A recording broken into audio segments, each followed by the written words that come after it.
And we are live, folks. Hattrick Sports Talk from Zoom once again. Shane is finally joining us after last week. Welcome Woo! in, Shane. Thank you, thank you. And I'm of course, Brandon, as from last week, is joining us. How you doing, Brandon? I'm pretty good.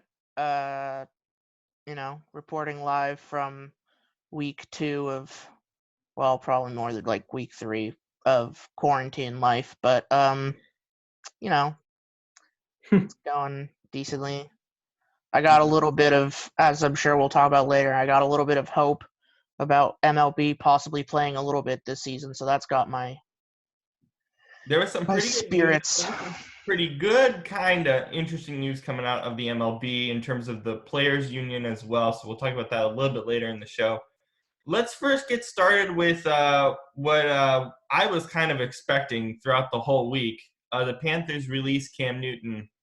What was your guys' reaction to the news, and where do you think he'll go? Shane, do you want to go first? I wasn't surprised at all. I mean, I was kind of expecting it because they had signed on Bridgewater without even trading him or anything. So it was just kind of like, yeah, okay, they're done with Cam.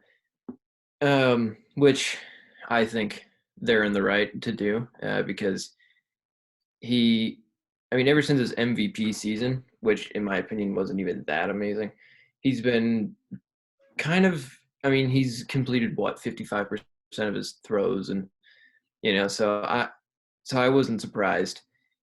Where do I think he'll go? I've heard rumors that the Chargers are I've a heard that big as well. Yeah. option. I've also heard Washington, Ron Rivera reunion. I've even heard New England. I don't know that I believe that, but That seems very unlikely according to reports. But yeah. And it's we a lot of people, myself included, were thinking Chicago, but then they signed Foles, so that's probably out. Yeah. Brandon, what are your thoughts on the whole thing? Yeah, I've never really been a huge fan of him. I actually he had one really good season, and then I think the rest of his time he was pretty overhyped. Um, I think Cam Newton, if he goes to the right team that can give him the ability to protect him and somehow convince him not to run and just throw the ball, I think he could have a renaissance of a career. But I think if he tries to keep running, he's going to be out of the league very quickly. I, I think this is the one player that is most affected by the whole COVID-19. We are not going to do physicals on players. We are not going to do testing, whatever. No, he got it. He got a test. He got a physical. Which team gave him a physical? I forget who it was, but I was listening to Sports Center last night. I think they said it, someone gave him a physical, I think it was LA. and he passed it for both arm and leg. Oh, okay. So I guess that helps his cause. I just don't really know where. I can't think of a team that makes sense. I just can't. Like, I see the Chargers. I know Brennan and we talked about it last week a little bit, but it seems like if he's going to get a starting job, he needs to be a backup somewhere, and I think that's where he fits as a backup. But I don't know where would make the most sense for that to happen. I mean, the thing is, I don't think that the talent around him is going to make that much of a difference for him because the big thing for me is just that he doesn't. I don't think his skills are still all the way there. At, Yeah. you know, he did go to Atlanta, and that's where he took a physical there, which was coordinated by the Panthers, Uh, and he passed it. I don't, as you said though, I don't know. There's no real one team that clicks for me as needing a QB. if there was any team, I think it probably would have been Chicago. But that's Yeah, stretching considering that it seemed like, okay, they were like, we're just going to go with Foles. and figure it out from there. But Well, even last night, not last night, 2 nights ago, Scott Van Pelt was talking about Cam Newton, and he had Mina Kimes on, and she was saying that she could see him like Seattle being a backup spot for him or yeah, something. I really think if he takes about, I mean, I would imagine the longer this goes, the more money he loses.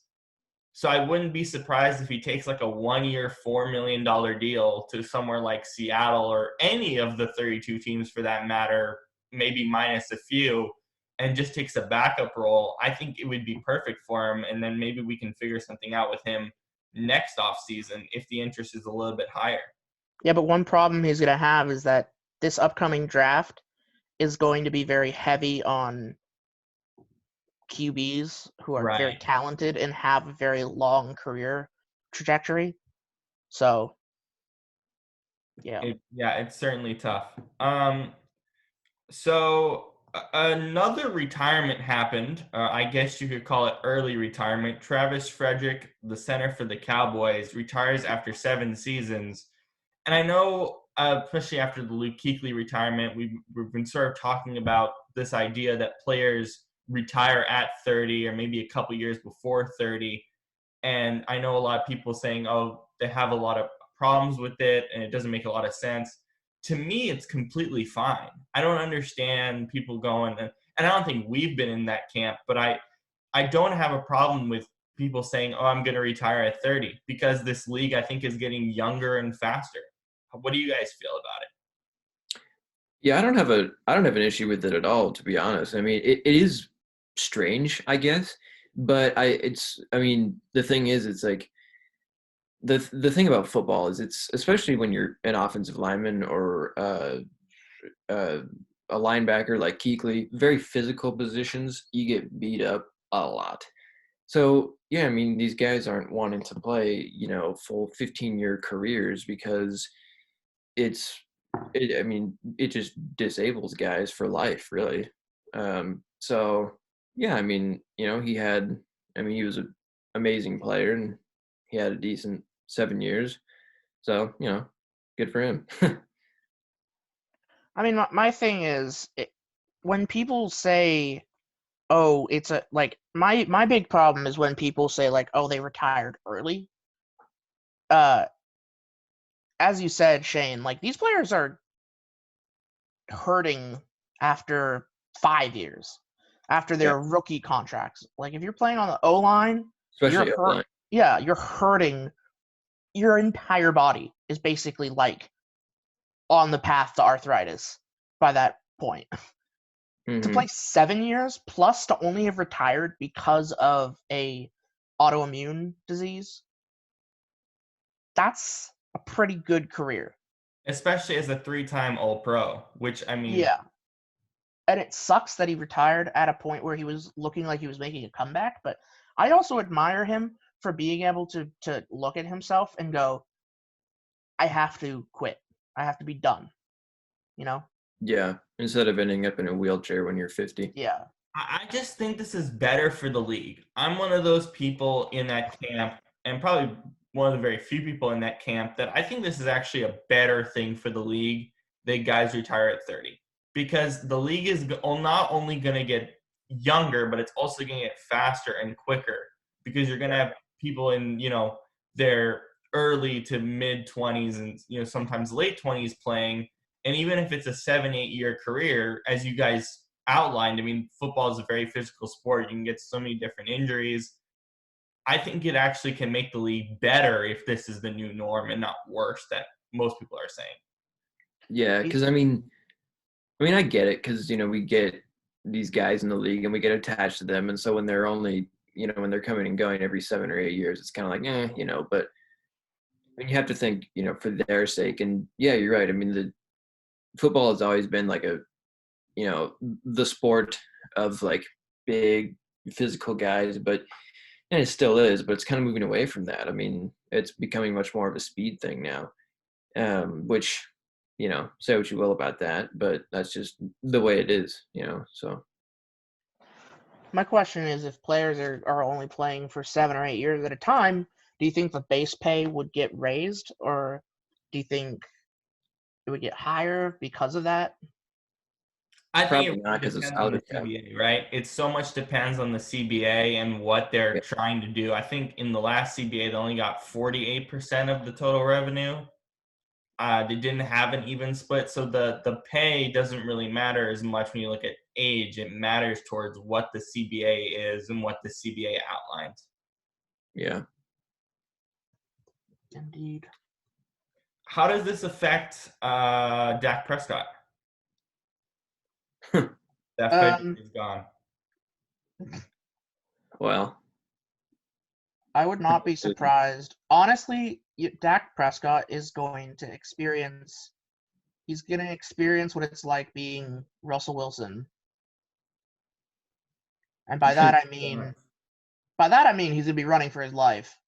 Because think yeah, about it, like Russell in 20, I'm especially thinking about 2015, 2016, like when he had no good center.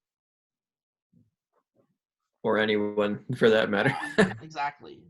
Right.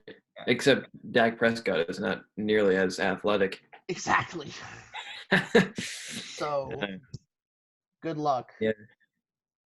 Yeah, I think I saw this thing on Instagram last night, and this guy was 3 guys actually were looking at the Cowboys' whole schedule for 2020, assuming the full season is played, and they all said that they would be like 11-5, 13-3, whatever. And I looked at it, and I thought realistically, I looked through it, and I said 7-9. I said they'll be 7-9, and everyone was like, "What? You're crazy!" I was like, I don't know. I mean, 7-9 oh, you seems like guys, you're giving them a couple freebies. They're like, yeah. I don't feel like the Cowboys are that good. You know, they I just. don't I think mean, that good either. they kind of Especially when proved they that last still are in year. negotiations. Exactly. Yeah. All right, so I'm looking through their schedule now. So they got the Giants, the Eagles, the Redskins, the Cardinals, the Browns, the Steelers, the Niners, an NFC South team, so it could be any one of those teams. The Giants, I think it's the Falcons. the Falcons. Okay, the Giants, the Eagles, the Redskins, the Ravens, the Bengals, the Rams, the Seahawks, and another like NFC North team.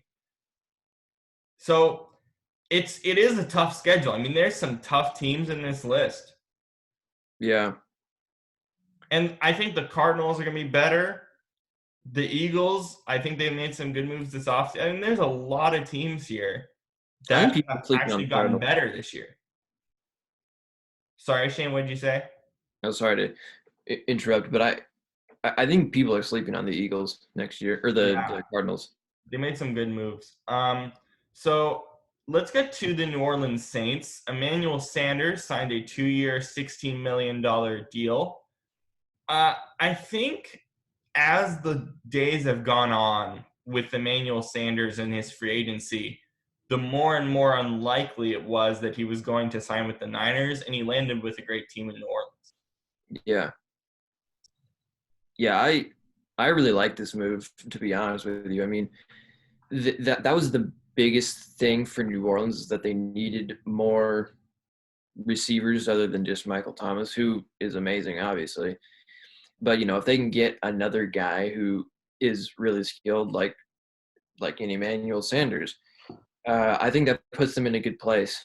I mean, of course, you got to keep Breeze healthy and hope he doesn't deteriorate as the season goes on. But yeah, I really like this move for New Orleans.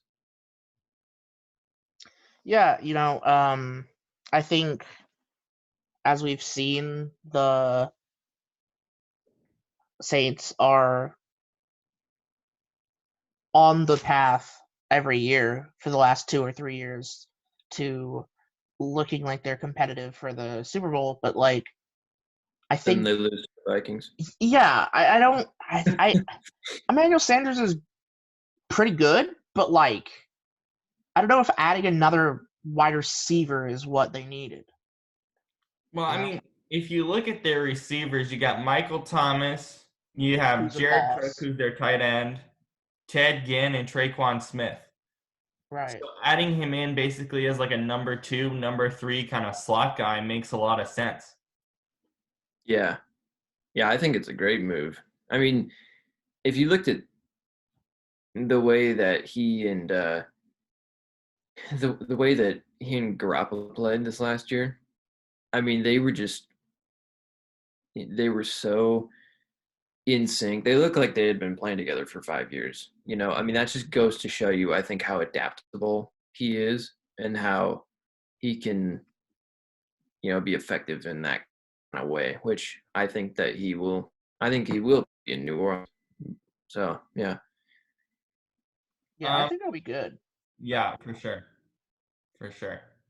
Robbie Anderson has signed a 2-year, $20 million contract with the Carolina Panthers.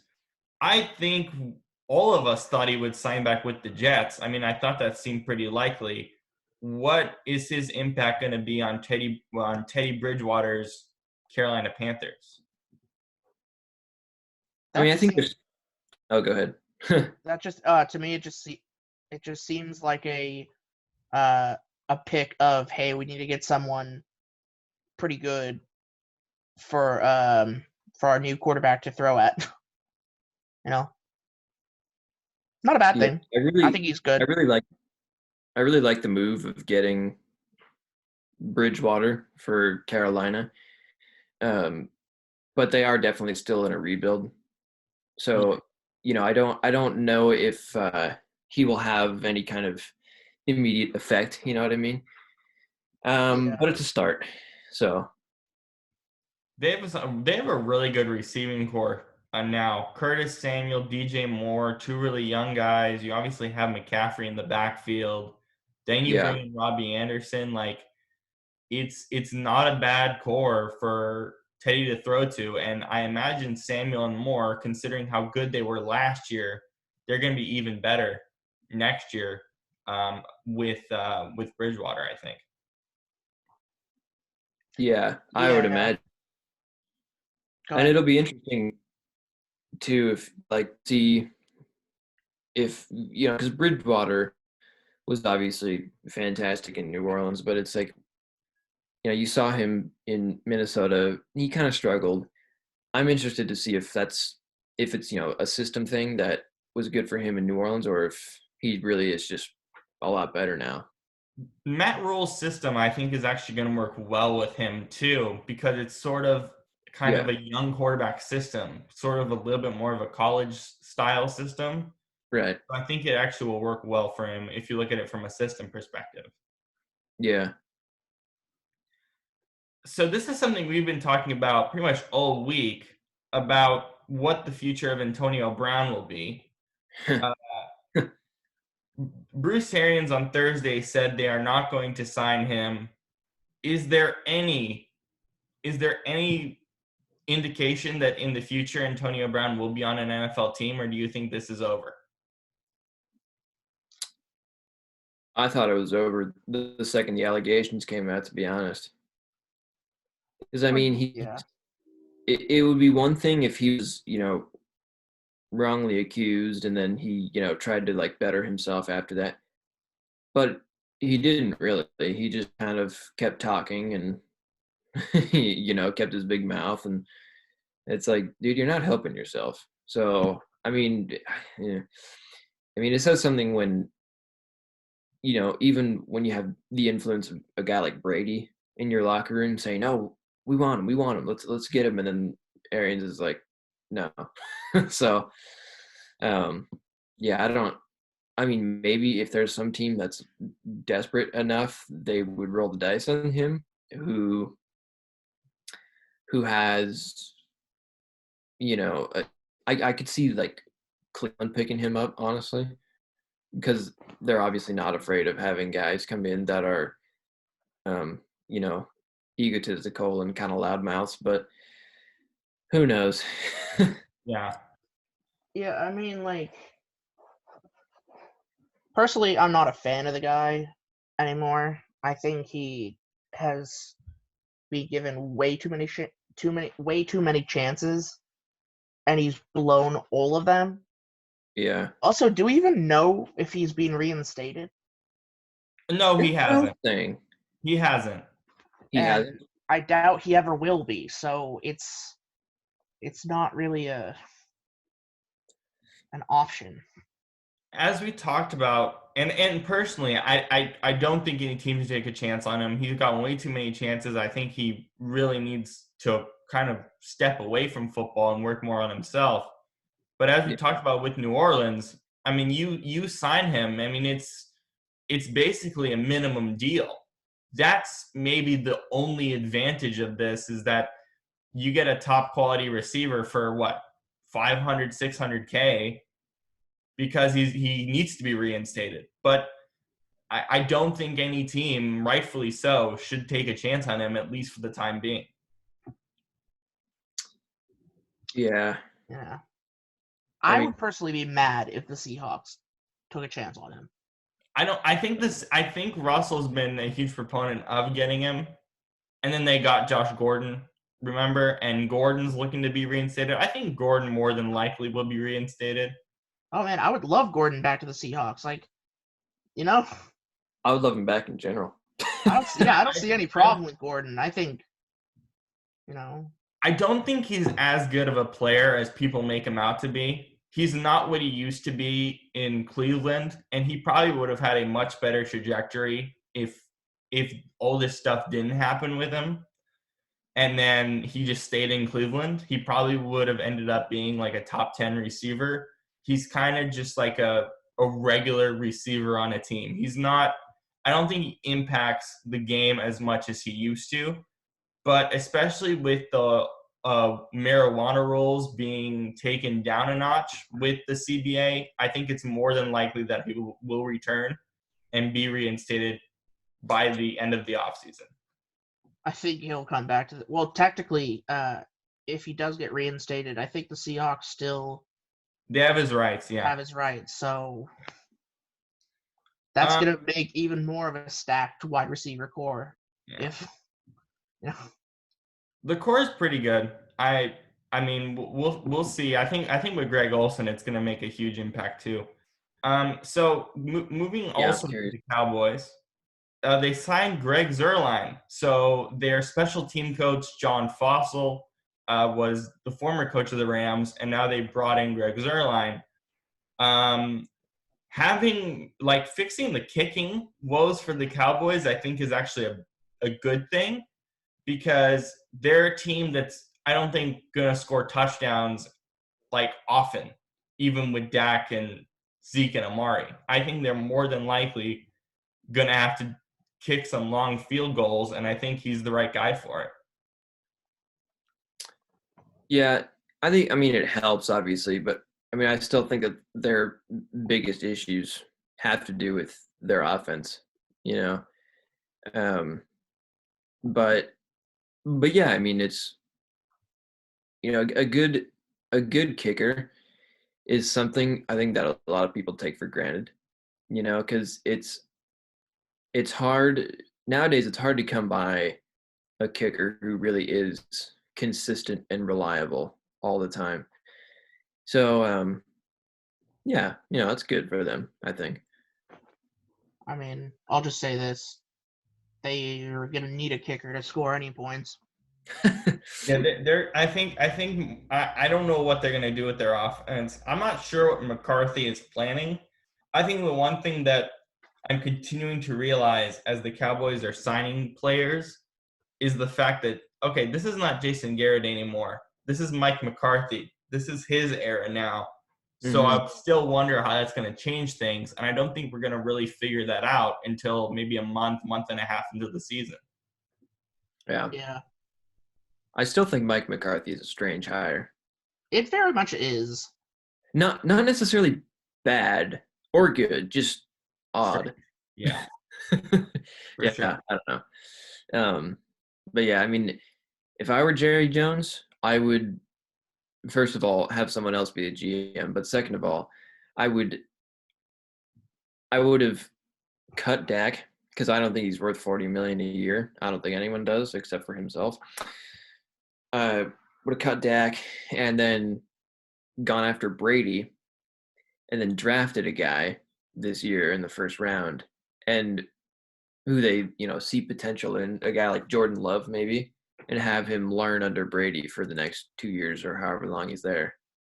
I That think that's the biggest thing is that I think and on top of that, they probably would have kept Byron Jones. I mean, Yeah. even if they just kept Byron Jones and then said, let's just draft a quarterback, I don't think that's a bad thing at all. Right. Imagine Tom Brady in Dallas. Imagine Tom Brady in any uniform other than New England. I mean, Tampa looks weird as it is.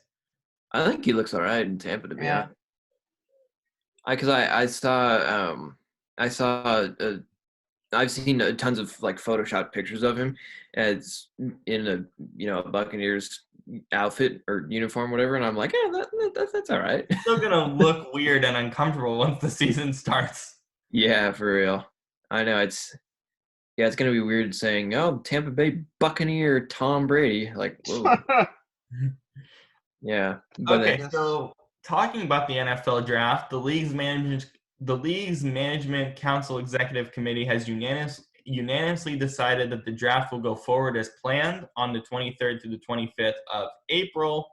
Also, Roger Goodell said that if anyone criticizes the move in the league sphere, in terms of like people in the league, they can get fined.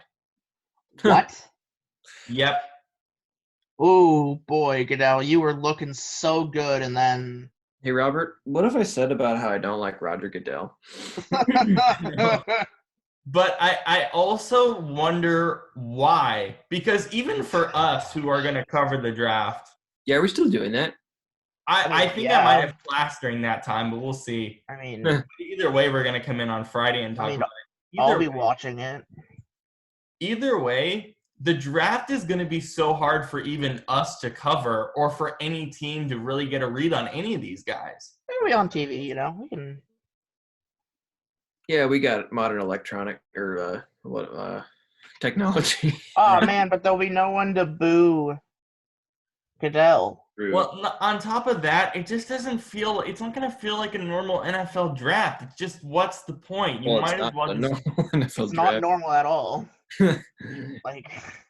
It's like the players can't go up and shake Goodell's hand and understand like the moment of them being in the NFL. Like all of that stuff that was going to be great in Las Vegas is just not there. So the draft is just going to be such a weird thing to watch. Look, I'll be honest. There is a part of me that was looking forward to seeing the weird ass like water stage. Oh yeah, I was pumped for that too. They go on the boat. I hope they do that next year, because I need to see that at some point. Assuming they still host in Las Vegas. I think they'll move it to Las Vegas next year. I think they'll just move everything forward a year. It's just not, it's going to feel like watching the draft in the 90s and 2000s. Like, I don't think that's what we need. And, I mean, it's going to get a lot of ratings, at least. I think that's the one thing that the NFL is looking at here, is the ratings are going to be through the roof with this because there's nothing else to watch. At least we have sports content. Yeah. Like, also, think about this. Do you really think any of the players who actually would be there give a shit about shaking Goodell's hand when they are when by getting picked in the top 10, they are guaranteed to be multimillionaires that second? Like, well, yeah, but there's something to be said for the draft experience of like your family being there, your friends being there, and you're like just like there experiencing it. Like I don't know how to explain it, but as a player, I know that's what the draft is. It's an experience for the fans, it's an experience for the players, for people who broadcast and cover the event. True. It's a much different event now than it used to be. So going back to this doesn't make sense, especially when we're not going to have OTAs, probably not even going to have training camp. You might as well just draft in August and we just start the season. I just don't like it. Well, isn't the draft usually at the end of May? Or it used to be at least. No. No, it's always been late April. Always. Really? Maybe one Yeah. year it was in May. I don't remember. I know it was. It was Like like late one May, year. like So 2014 or 15 or something. something. I think it was one of those years. Yeah. The Seahawks actually made a really interesting trade. They have acquired Quinton Dunbar for a 5th-round pick from the Redskins. I think they kind of fleeced the Redskins on that one. Yeah, I think so too. Dunbar wasn't too bad last year at all. Dunbar, I watched some of his footage. Yo, he's good. Yeah, Yeah, he's pretty a good. 5th round. Yeah, Yeah. they gave a 5th-round pick for Quinton Dunbar, Yeah. Okay. who was like literally a pick between two players away from getting like $1 million contract, like a Yeah. very high level contract. He's That's the a pretty whole good player. reason they wanted to get rid of him, because the Redskins were like, oh, we don't want to pay this guy. I'm like, dude, you have literally the second best. You have a quarterback who was rated like second best in the league at like cornerback last year. Like he's good. Yeah, And I'm honestly shocked that the Seahawks got him for a 5th-round I pick. know. It's a really bizarre trade. But in the trusty words of the Redskins owner, they have a damn good organization. LMAO, my dude. God. Yeah. Um, so Jesus, I I asked hate you the guys this Redskins so much. question. I asked you guys this question in the chat about a month ago. I'm going to ask it again. Who is the Las Vegas Raiders quarterback in 2020? Is it Mariota or is it Derek Carr? Because Mariota signed a 2-year, $17.6 million deal. Who is their starter? Mariota, because Gruden hates Carr. I don't understand the whole Carr thing. Why is Gruden not happy with Derek Carr? Like, what is this? Carr is a solid quarterback. He can be their franchise guy long term. He I had don't one know of the why best there's passer ratings last year in the league. what He had one of the best high passer passer ratings in rating. the league. Yeah. Yeah. He's not a bad quarterback. Like, he's a really good quarterback. I have no idea what Gruden's thing is, but Yeah. Yeah. Gruden's Just a just a bizarre weirdo sometimes. And I feel like this was more of a Gordon move than a Mayock move. Mm. The whole Mariota thing. I think he just really wants the speed of Mariota, and they feel like he can develop him. Like the Nathan Peterman thing, obviously much different, but like the Nathan Peterman thing 2 years ago was also more of a Gruden move as well. Yeah, I think that's the big thing that they want is his mobility. Mm-hmm. Mariota's. But I mean, I don't know. I don't see Mariota really thriving there, to be honest. I don't know. I don't believe so. I mean, you're not a big fan Like of Mariota, though, are you? me? Yeah. No, I love the guy, but I just don't. Yeah. I don't think he's that great as a player. Yeah. I Yeah. agree with that, I think. Which is a shame because a lot of Pac-12 quarterbacks kind of fizzle out after a couple of years. Well, that's the thing. I mean, I knew when he was a freshman in college and everyone was hyping him up, I was like, this guy's going to tank in the NFL. And everyone was like, no, you're crazy, man. And then, Why did you believe that exactly? well, because like Brannan said, he's a Pac-12 quarterback. But also, he played very much like a college quarterback, like Jalen Hurts or Johnny Manziel, kind of, just like always running around, fitting into a college system. And I just didn't see that translate into the pros very well. That's the problem. The Pac-12 plays very much college-style systems. Yeah. Whereas you look at the SEC and the Big 12, ACC, or Big 10. Big 12, Big 10, they play like more, Pro pro-style. Usually. Yeah. Yeah. Especially Clemson as of recently. Yeah. Yeah. Last few years, Deshaun Watson. I think Trevor Lawrence is going to be really good in the NFL. Yeah. I'm so Ohio excited to watch State. him. That's looking ahead a bit, but I yeah. really think he's going to go to New England, though. I think more Don't than even likely, say that. New Robert. England's going to tank, and Lawrence is going to go there. So, okay, the thing is, I don't think Belichick would.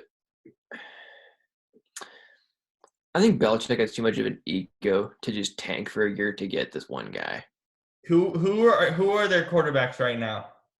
Yeah, I know, but they're not gonna. Brian Hoyer and Jared Stidham. No, I know, but they're not gonna tank for an entire season just to get this one guy.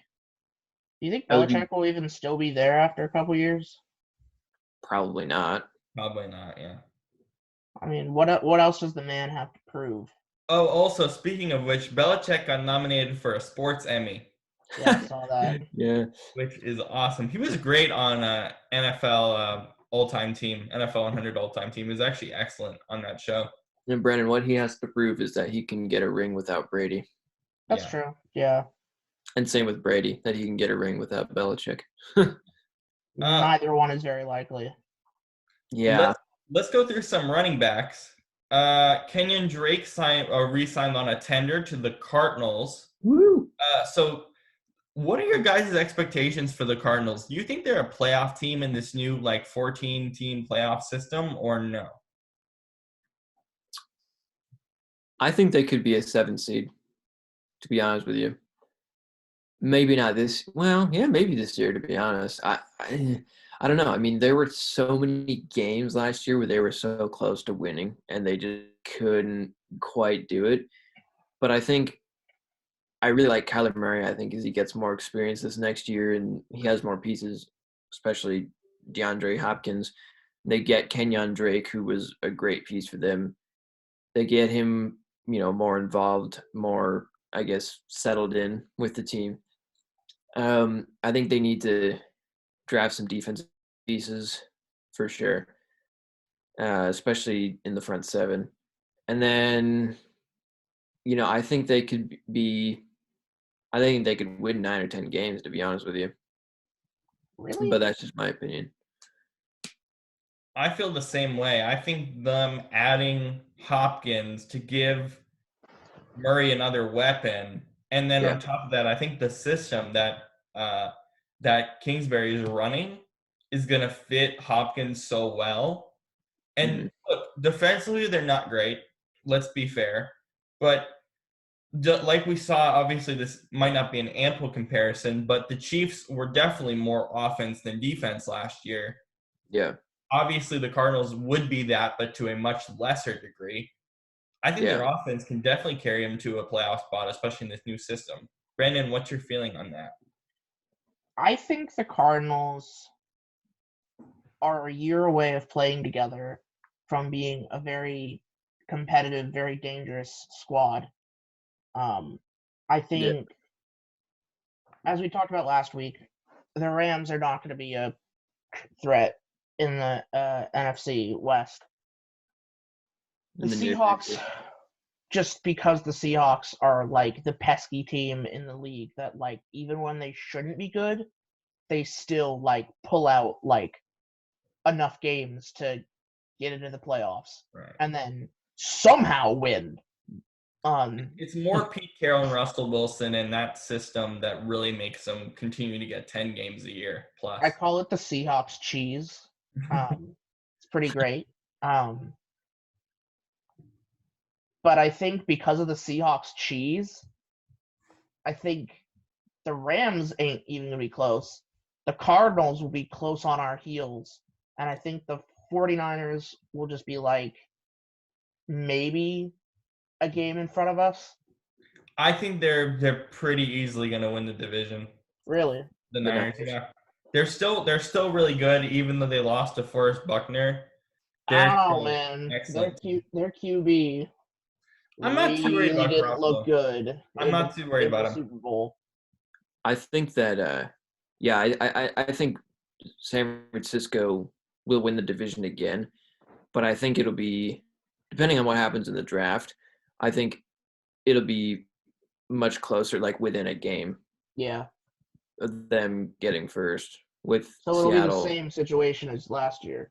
I think that Cardinals will get third. The Rams will be fourth. I think the biggest thing for me when it comes to any division in the NFL is how those last couple playoff spots shake out.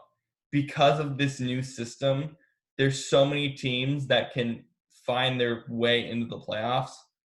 Right. That's going to be the most interesting thing as we go to week 16 and week 17, because I think the Cardinals are probably on the top of the list for teams that can get in those final two playoff spots in the NFC, but I think that's going to be quite interesting to figure out how that works. Yeah. Because that's going to be more interesting than who wins the divisions, I think, because more than likely we're going to kind of have a consensus in terms of who will win the division, minus maybe 2 or 3 divisions. But it's going to be weird seeing the consensus of, or see how many people pick who is going to be the third place team in those divisions and who out of those third place teams are going to find their way into the playoffs. Well, the interesting thing will be who in each conference in NFC and AFC gets the number 1 seed overall, because now they will have a huge advantage. Right, absolutely. That's the thing I hate about this new 14-team See, playoff. yeah, same. Because I mean, in past years, it's like, I mean, the 1 and 2 seeds are the only teams that you've ever seen in the Super Bowl, or the conference championship, with an exception like maybe once every 2 or 3 years, because they just have that unfair advantage of having a whole week off and then playing at home against a mediocre team. You know what I mean? And it's just like, come on. I don't know.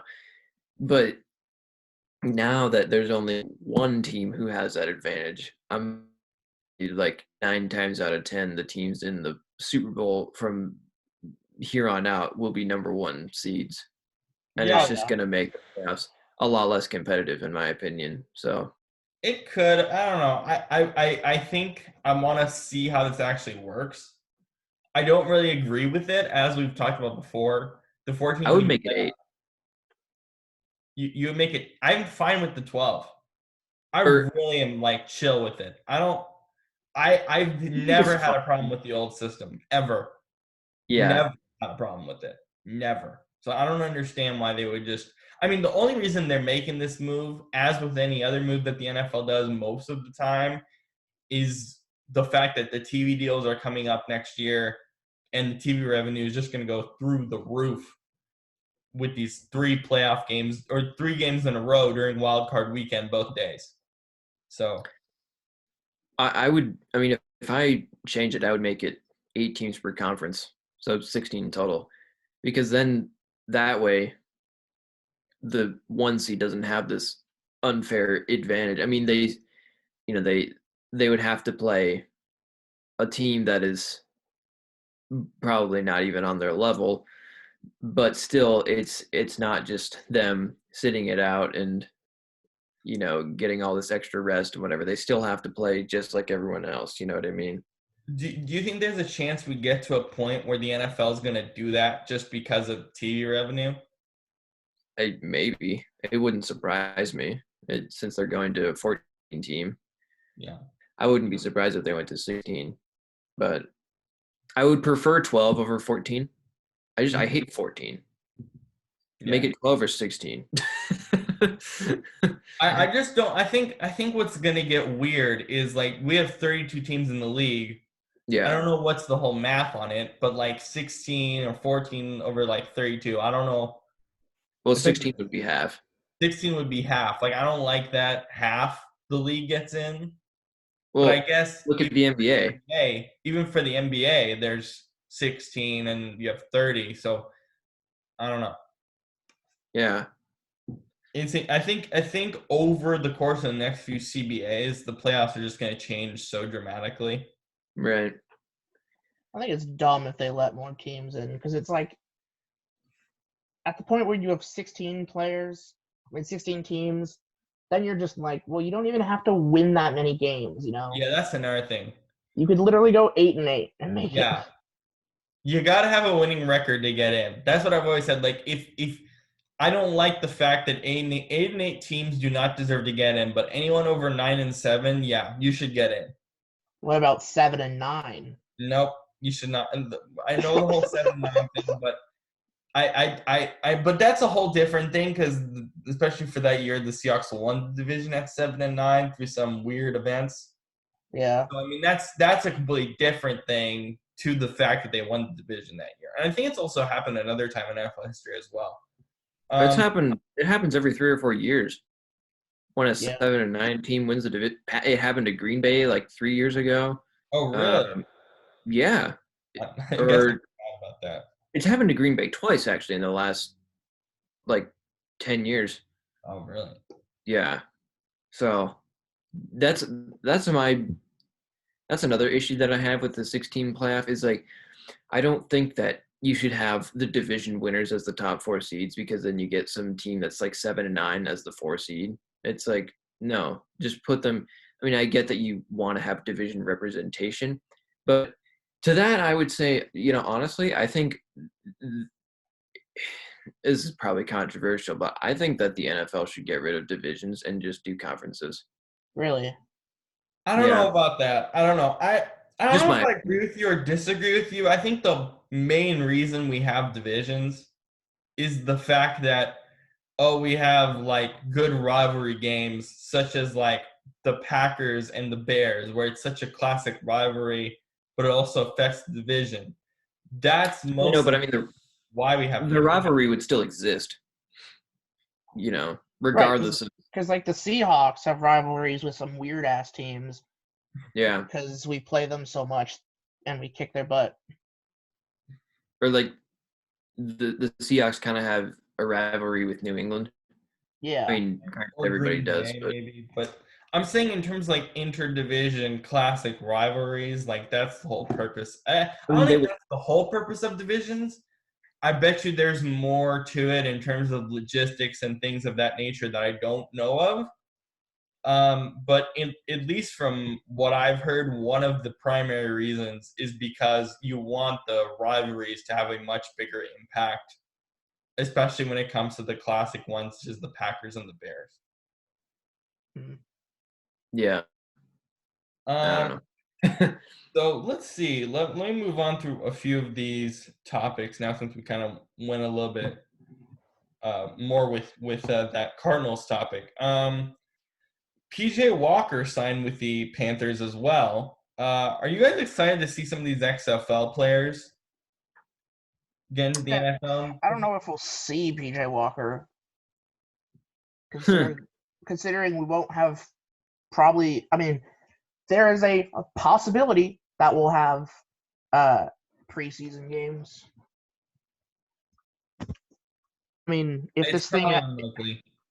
if it ends if it like peaks in April, I mean, I don't think it'll come back till February, so that's possible. But I think I am excited for PJ Walker though because I think he has shown that he has the talent for the NFL. Mm-hmm. Well, I like the idea of not that this is what it is, but if I think it would be cool if the XFL was kind of almost like a minor league. You know what I mean for the NFL, kind of like Yeah, I that. had that thought last year. I was like, Yeah. Well, that's what the AAF was. I think the AAF had, I think, 3 or 4 guys on 52-man or 53-man rosters last year. Oh yeah, yeah. Even though the AAF was terrible. But I mean, the XFL is definitely going to have a higher shelf life. I don't think ratings-wise it's going to be that great because, as we talked about, the play is fairly terrible. In The all quarterback honesty, play. how do you think the XFL will do next year? I think the talent pool is going to get smaller Yeah, next year. Um, not really. I mean, if you think about it, it's like anybody who doesn't get picked up by the NFL can go to the XFL. yeah, I don't know. I Yeah, don't think this year maybe was the best parameter for the XFL. Now that it's obviously like. Well, obviously.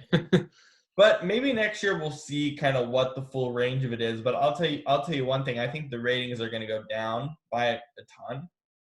I mean, Probably. they've gone down pretty much every week since week 2, and I don't think there's. I think people realize that it's a minor league, so it's not really the most amazing thing that people thought it would be in week 1. yeah. Yeah, so we can actually go through some of these topics now. I kind of just went down from there. So Melvin Gordon is going to be the number one back in Denver. I know Brandon and I talked about this last week. Shane, I did want to get your thoughts on this move. Melvin Gordon to Denver. Yeah. I like it. I like it. It's it's kind of an interesting. Yeah, I was surprised that he stayed in the division. I'll be honest. And I figured that Denver would stay with what's his name? Lindsey. Yes, thank you. He's still their backup, though. He's still on the team and will get some carries. Yeah. Um, I figured they would stick with him as their guy, but if they can do kind of an Ingram Kamara thing in New Orleans, where like Freeman and what's it, Coleman in Atlanta, where they kind of split carries and can utilize them in different ways. I think that could be cool. I think the one thing from this report is the fact that there's no way they're going to split carries. Oh, really? Melvin Gordon's their guy. Oh, interesting. Based on this report, it does seem likely that they are not going to use Lindsey as much, which, again, makes me question the move even more. Yeah. I think they're going to trade him then. Yeah, they should. Because it's a travesty if they just put Lindsey on the bench, Yeah. Yeah. Yeah, I think he's too good for that, to be honest. Yeah. I mean, But yeah. So I have a comeback of the year contender on this list. Okay. Xavier Rhodes signed with the Colts. Is there a chance that he wins comeback player of the year next year? Because he was absolutely abysmal last year. Is there a chance better with the Colts next year? I mean, I can't really think of any other players that would be like quote unquote comeback player. I mean, that's the thing about comeback. You never know until the season actually happens and you see who was good. Maybe Ryan Shazier if he came back. I think so. So comeback player of the year contenders from right now would be Big Ben Roethlisberger. Yeah. Would be Mariota. Maybe. Foles. Yeah. Rhodes for the defense. Maybe Devontae Parker. Because I thought he had a good end to last year. I think he can actually pop with Miami. Yeah. So yeah, that's probably my list right now. Are those guys? Yeah, probably. Depends on if Roethlisberger gets injured again. I think Roethlisberger's the likely winner, especially if they find a way to put themselves in the playoffs. But yeah. Yeah, there's a few guys on the list. What's that? There's a few guys on the list for comeback, I think. I think it's actually quite a deep list. Yeah. I mean, that's the thing. Like I said, you never know until the season actually starts. Yeah. Or not even starts, until the season's almost over. Yeah. But, so, Shane, you mentioned the Eagles earlier. The Eagles signed Nikel Roby-Coleman, who's one of the best nickel corners in the NFL. They really did a good job getting a bunch of corners, obviously, with Nikel and with Darius Slay. Right. They have to sort of fix the wide receiver position. I think more than likely they'll do that in the draft. Yeah. Even for you, Shane, and also for you, Brandon, what are you guys excited about what the Eagles can do now with these moves? Yeah, I mean, I've been in kind of a weird spot with the Eagles for the last couple of years after they won the Super Bowl, because they have just been, I feel like they haven't really known where to go after that.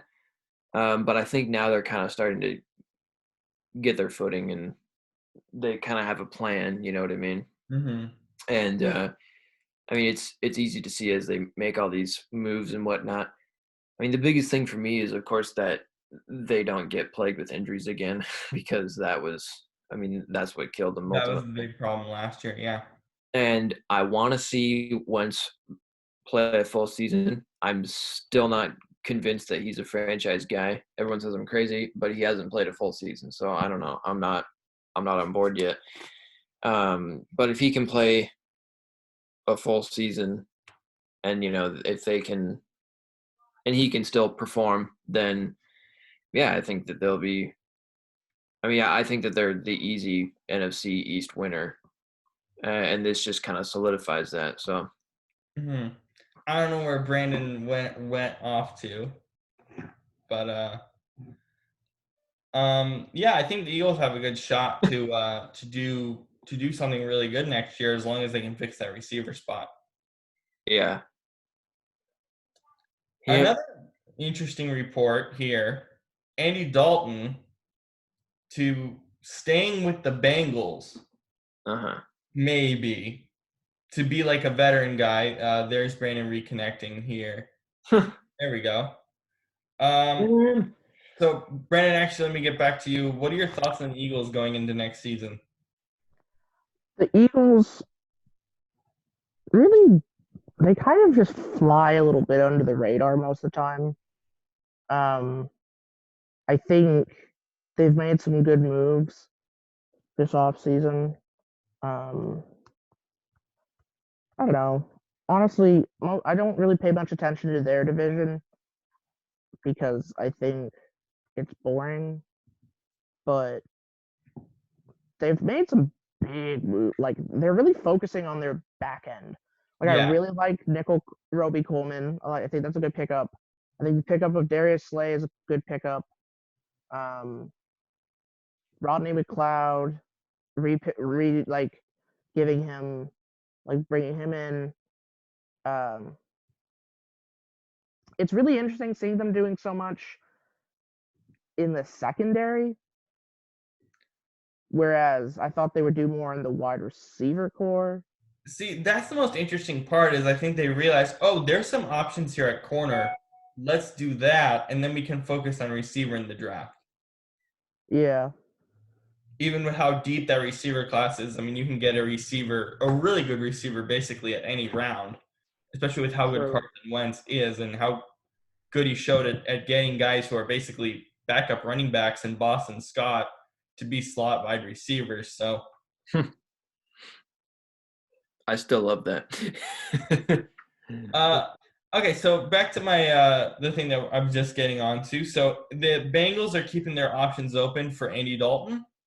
Dalton could get released at any minute, or he could be a backup and a mentor to Burrow. Would you like them to keep Dalton, or does it not make any sense at all to keep him? Makes no sense. I think they should send him to a team that could use him. Yeah. Why do you guys feel that way? Do you think there is a clear option for him? Is it New England? At this point, probably not. I don't know. Where do I see him? I think there's many more options for him than Cam Newton because New England seems like a fair option. I'm trying to think of other teams, but I think New England's the clear front runner. I don't know how interested they are in him, but I think any team that needs a quarterback right now would consider Dalton over even Cam Newton. Right. I mean, I would because I mean, I guess. Well, I mean, Dalton is more consistent, if you ask me. Although he's never won a playoff game, which is concerning. But who knows? I mean, is that on him or is that on the team as a whole? I think it's on who he had as a coach. Yeah. Like Right. there were many times where there were teams that were like stacked. Mm-hmm. Yeah. So we'll see where he ends up. I think it will be really interesting to see what happens with him moving forward. Brandon, you suggested this topic, talking about baseball doing games without fans, and of course they came to an agreement with the whole service time and the pay thing. Do you like the idea of no fans baseball? At this point, I'll take whatever baseball I can get, man. Mhm. I actually think it would be kind of interesting because you would be able to hear a lot more of the game. Uh, I don't know how the coaches would handle signs. Sometimes I guess they could just go to hand signals, not Yeah. like. But I mean, that's what they do anyways. yeah, honestly, whenever baseball comes back, I'm gonna be watching that shit because Yeah. it's sports. Like, come on, like I don't give a shit at this point. I, Like, I think I think one of the more interesting things for the NBA, baseball, the NHL even is like the fact that now when we come back, let's say it's July, maybe June, July, how everything is going to be like so condensed. Like maybe what's going to happen is, when we come back to the studio, when we come back to the show and kind of go through our normal routine, there's going to be so much sports. Like we might even have the NBA playoffs going into October, well, and then we're talking about. MLB is looking like it's gonna go into December. I know it's like we're just gonna have so much stuff for, like so much stuff in such a condensed period. It's gonna be really wild. Well, the good news for basketball is they were kind of close to the playoffs when they We stopped. had 30 games left. But what most people are saying is that they'll probably, depending on when they come back, they'll probably just go right into the playoffs. Yeah. Yeah. Which I don't really like because especially in the West, you had Portland, you had Memphis. We even talked about New Orleans probably getting the 8th seed. I mean, the East is basically done. The West 1 through 7 is done, and then I'm not sure about the 8th. Maybe what you do is have a playoff for the 8th seed, and then go from there. But I also understand the players being like, we need like 4 or 5 games to play before we get into the playoffs. Like we can't Yeah. go into the playoffs right away. It doesn't make any sense. You're going to cause more injuries, this, that, and the other. What do you think, Shane? Do you think they should do empty arena games or? I mean, if they want to do the playoffs, well, yeah. I mean, if they wanted to do the playoffs on time, that's what they would have to do. But if they wanted to delay it to like August, then you know, then Yeah, because don't have it. LeBron James is being a little bit of a diva, and being like, no, we will not do empty arena games in basketball. We Well, I will mean, play no, with the he said that fans. he wouldn't do it, and then he's kind of backtracked on it. My only problem with this is that I don't want to come into 2021 and have all of these schedules screwed with. Yeah. I would rather I hate to say this, but I would rather them either just do like a one game playoff in the NBA, cut the baseball season, cut the hockey season. I mean, hockey I think is like has about 20 games left in their season, maybe less at this point, and then just do like one game playoffs, cut the baseball season down so that the 2021 schedule isn't screwed. I mean, it's already screwed anyway with the Olympics being moved to 2021, and then same with Euro 20. Now going to be in 2021, the European Championship. Yeah. It makes no sense to mess up the calendar more. Well, here's my thing. I think baseball will be played at some time this year, whether it be Yeah. 100 games or whether it be 130 games. The thing is, baseball has always been the sport that has come back first after something that has been super terrible for the country. And I can tell you from listening to Sports Center this week, Manfred has made it very clear that unless this becomes like the freaking apocalypse for the next 2 years, they will be playing baseball this year.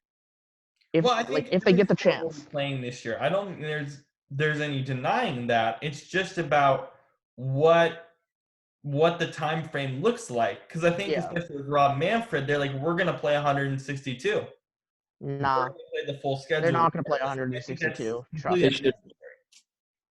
I just don't see a way for them to play 162 and for the players to be down with it. Yeah, Like they've already lost May. They've lost April and they've lost half of May.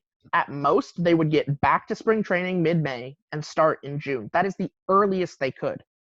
and even that's not really that likely anyway. What they're probably right now, and honestly, their likelihood, which Manfred was hinting at, is the likelihood is they get back to spring training beginning of June and start games mid-June or July. Yeah. Which, I mean, at that point, you might as well just start the season with an all-star game. That'd be cool. I mean, think I don't about know it. how that Like, would work. all-star game, home run derby, you can have, like, ESPN doing all the hype packages and stuff and be like, baseball's back! Yeah. I think Get some, like, wrestling-style, like, hype packages. They thought they could keep us down, but we came back! I The think John more Cena than theme for likely, Greece. I think more than likely we're coming back to sports in July, and then we kind of figure out what happens then. Yeah. Well, I don't know, my friend. You have to It's just a mess. you have to keep in mind that the moment these corporations get the go ahead to start saying it's safe to go back to making money, whoop, you know they're gonna be like, all right, everybody go back to spring training. Like, All right, so now we're gonna have some fun. First, ooh, I'm gonna share my screen, and I want your instant reaction to this. Instant reaction. Okay. all right. Here we go. If it's porn, I'm gonna hurt you. No. Rams logo. Ugly. Thoughts? No. Yeah. I saw a No. better one where they were merged. What? I saw it too. Yeah, someone did one where they put the two together and it looked really good. What is this? It's dumb. What is the first one? It looks like the St. Louis logo, kind of. A little bit. Like the font with the LA. It looks like they use the same like '90s font from St. Louis. Why does LA feel the need to put LA in all of their sports teams' logos? Because it's It's LA. Los Angeles. Like, we get it. Okay, we know you're in LA. You don't need to shove it down our throats. Okay. I mean, Yeah. it's LA. I don't understand why this one looks like the Chargers logo. I had that It exact same thought. I was like, I get that they're going for the whole like Rams thing, but like This does not look like an actual that's ram. a mountain goat. A pumped up ram with gold chains as horns. That looks like what The Rock would look like if he was a goat. Also, why are they doing this like lighter, like royal blue with the yellow? Why isn't it the darker blue with the gold? That looked way better. Also, I like that they're changing their logo the year that they suck. Huh. They're doing this because they're moving into the new stadium. Yeah, but like, dear Lord, this is gonna be some ugly ass uniforms. They already are. That would be something to talk about next week. Who has the ugliest uniforms in the league? Oh, we can do that. We could do a uniform power rankings. Oh my God, yes. All right, second one. Chargers logo. New one. That just looks the same. Yeah, it does. I Except it think has there's a little bit of a different tint, like in the actual like outer edges of the logo. the blue is lighter, and now there's a little lightning bolt on the A, which is sassy. I like actually love this new Chargers logo. Like it doesn't have to be that crazy, but it still think it's looks good. great. I like it. All right, Shane, you want to do your quarterback game? Oh yeah. Okay. Okay. So here's what we're gonna do. I follow this page on Instagram, right? Uh-huh. And they do this like player comparison. It says who's better, and it shows you their stats. And then on the next picture, it's revealed who those people are, and you're like, oh, what? Wow, okay. Oh So boy. here we go. So I'm gonna send you the first one right now in the group